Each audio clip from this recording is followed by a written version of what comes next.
Olá, terráqueo! Estou aqui mais uma vez. Agora eu vou explicar um pouquinho da chamada que eu fiz no shopping. Nós vamos fundamentar a explicação em técnicas de neuropsicologia, psicologia e também em estudos da parte de neurociências.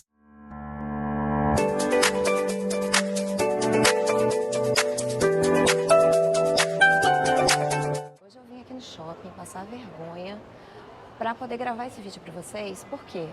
Primeiro, para explicar algumas técnicas de neuromarketing. É mais fácil que você assista o vídeo com uma pessoa andando, se movimentando, fazendo uma coisa. Isso fica natural. Alguns psicólogos ensinam você a fazer isso para divulgar o produto, etc, etc. Não é o canal Trago Verdades? Então, trago verdades.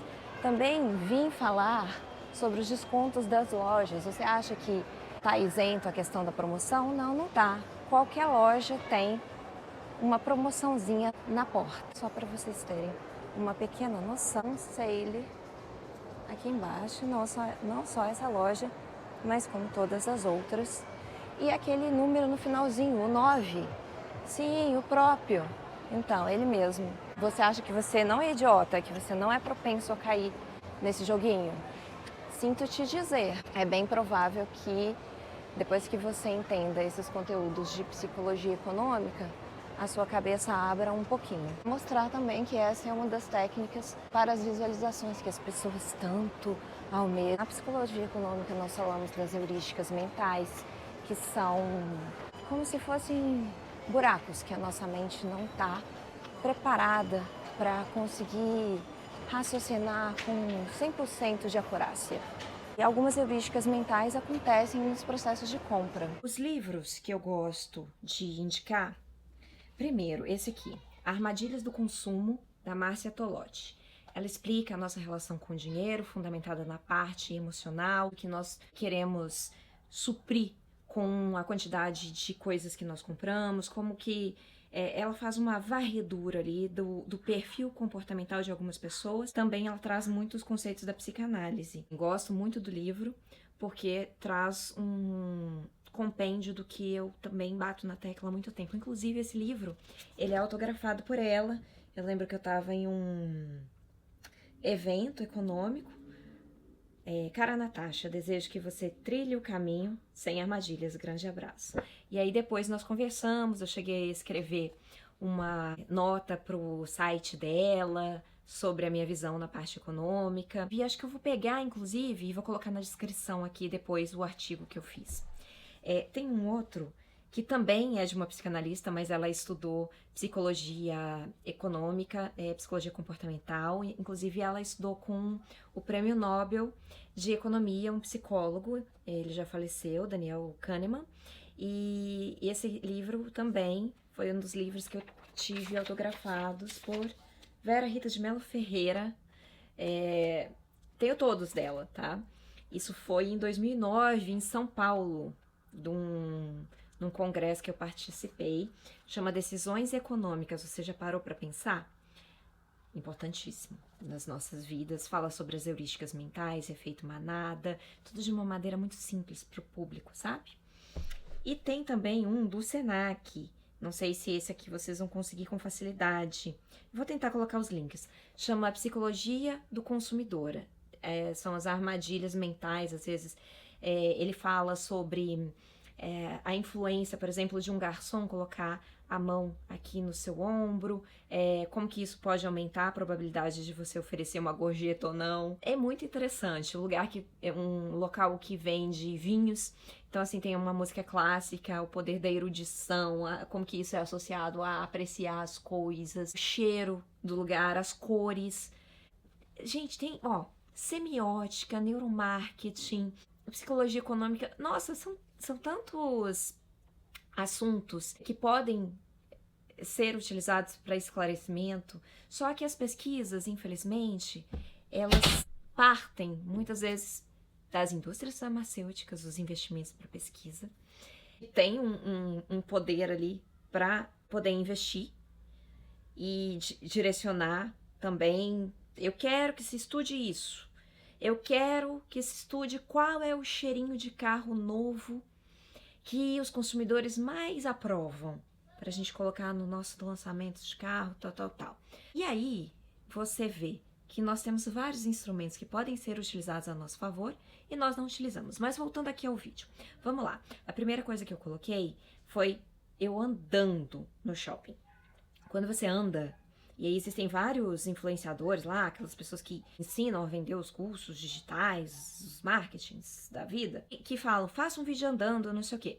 Eu sou a prova viva disso, porque quando, na faculdade, porque eu também sou atriz, né, gente? Então, eu comecei o curso de artes cênicas, e quando eu fui fazer a matéria de audiovisual, uma das coisas que nos ensinaram foi, não, você tem que, 7 segundos você tem que mudar a expressão, senão o público não capta mais a atenção, não sei o quê. Então, agora parece que mudou, né, esse tempo. E nas redes, então, os primeiros 3 segundos é o que fica, é o que impacta, que eu não sei o quê. Então, vamos olhar isso por uma perspectiva do cérebro. Se você tá andando, se você tá em movimento, quando nós nascemos, nós nos baseamos para aprender as coisas nos outros. Não é à toa que vem a neurociência e explica a função dos neurônios espelho. Então, nós nos espelhamos no que o outro está fazendo para nós aprendermos. E o cérebro, até como um movimento de fuga, escape, proteção, ele está sempre atento àquilo que está em movimento, porque é uma questão de preservação.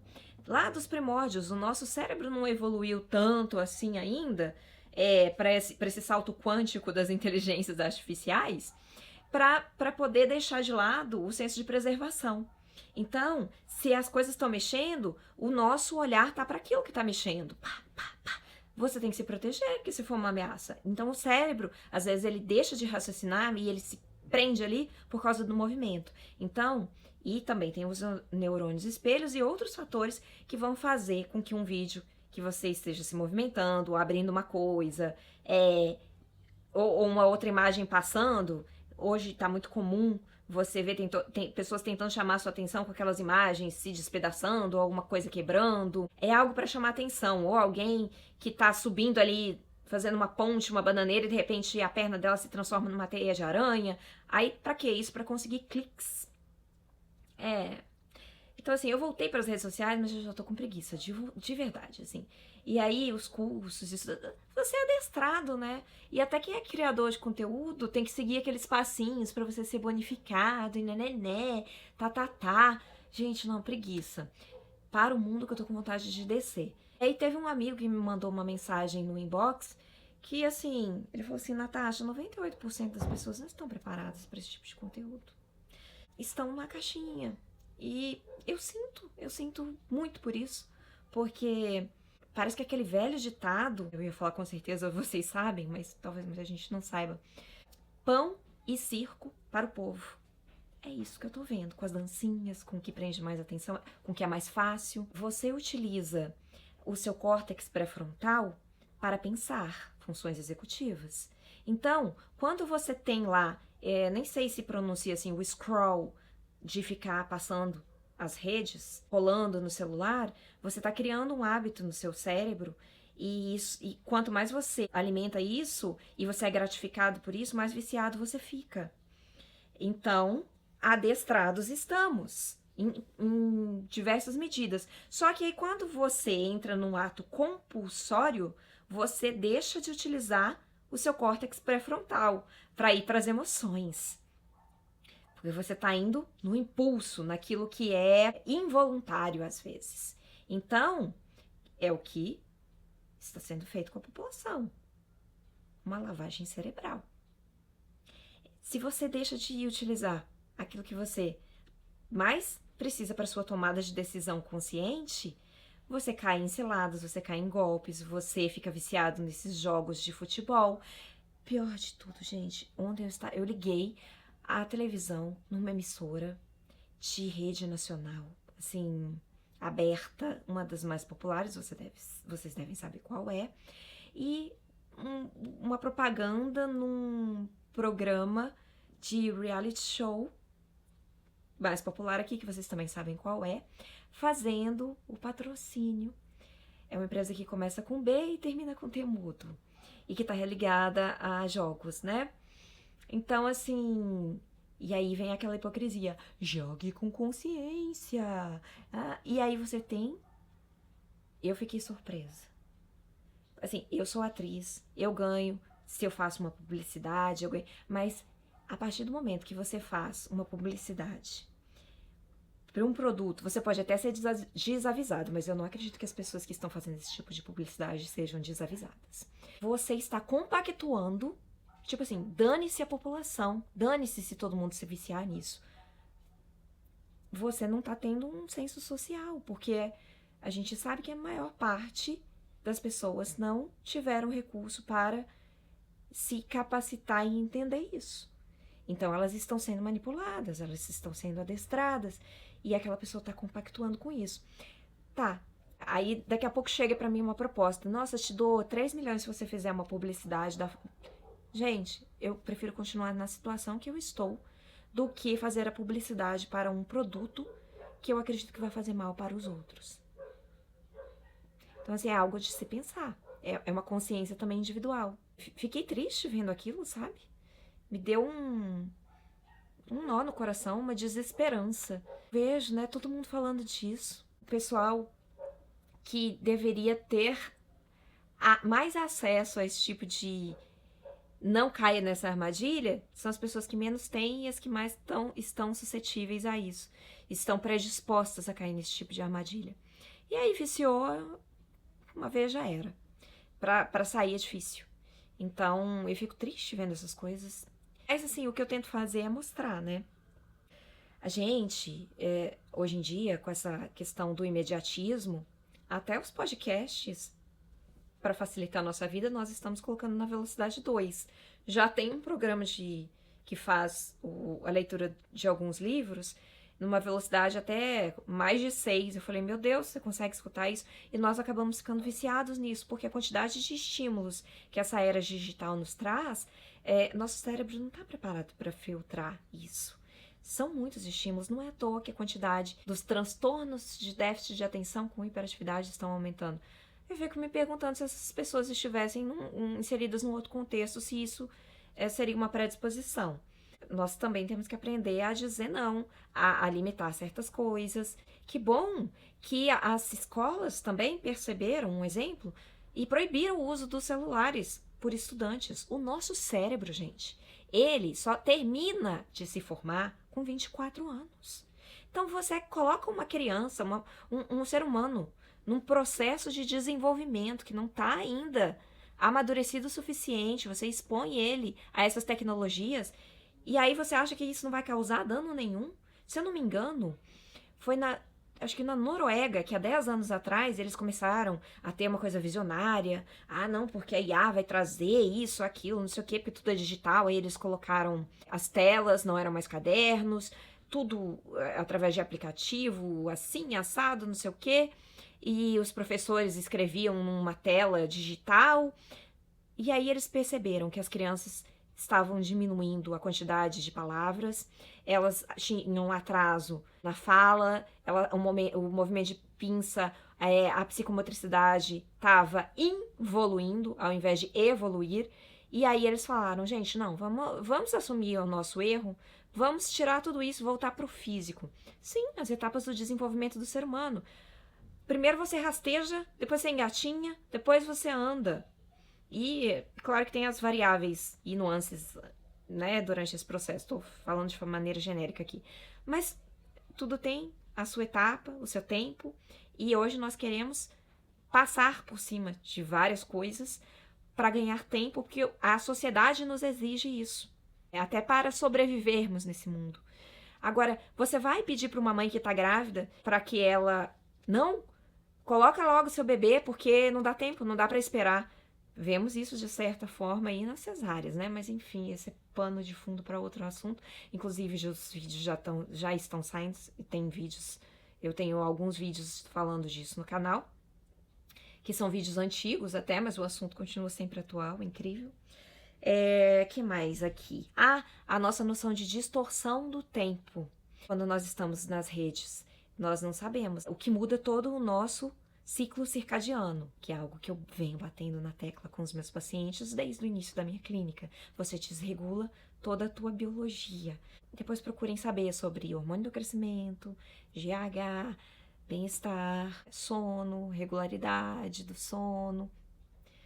E a outra coisa que eu falei no vídeo, que deve estar aqui no livro da Vera Rita e mais aqui também nesse da Psicologia do Consumidor, das promoçõezinhas nas lojas. Aí sempre vem aquela questão do ser humano, né? Tem a promoção, as lojas todas com um negócio de promoção. Por que comprar um produto em promoção? Porque ele dá a impressão de que você é mais inteligente. E aí as lojas vêm, colocam o preço lá em cima e depois reduzem na promoção para você achar que você está fazendo um ótimo negócio. Você se acha o inteligente, vai lá e compra, acha que está economizando, né? Lindão. Então, olha só, diminuir o preço de um produto. Aqui tá falando em euro, porque o livro não estava traduzido para o português. Diminuir o preço de um produto de 13 euros para 10,99 € leva o consumidor a perceber uma redução mais acentuada do que passá-lo de 13 para 11. No entanto, objetivamente, o diferencial real de redução é ínfimo. Sim, só que nosso cérebro tem a sensação, se você falar 10,99, você vai achar que você está pagando 10. Se você falar 13, não, de 10 para 13, mas na realidade é de 11 para 13, porque é 10,99. Então, isso é o que um conceito da psicologia econômica nomeia como uma heurística mental. É como se fosse um gap ali, onde você tem uma falhazinha, você tem uma caída, você tem um deslize na hora de raciocinar para tomar uma decisão assertiva. Então, te confunde, de certa forma, explicando de maneira bem popular. E aí, eu fecho ali aquela chamada, né, de quando eu fui lá pro shopping com o microfone e tudo, gravar pra vocês. Tem tanta coisa pra ser falada, gente.